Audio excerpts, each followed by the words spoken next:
Mas já te conheci, 25 de juli, nosso time, door que nosso sali campeão, está viajando para Corsou, Shield Cup, lo também na Corsou. Nós agora gekoppeld aqui, para mim vai o time que nós vai encontrar, o Shield Cup, seu formato aqui outro.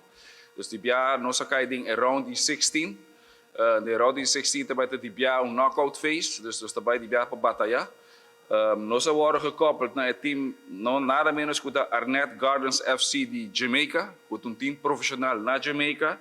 O time aqui tem a liga mais alta na Jamaica, tem um estádio de capacidade de mais de 6.000 gente.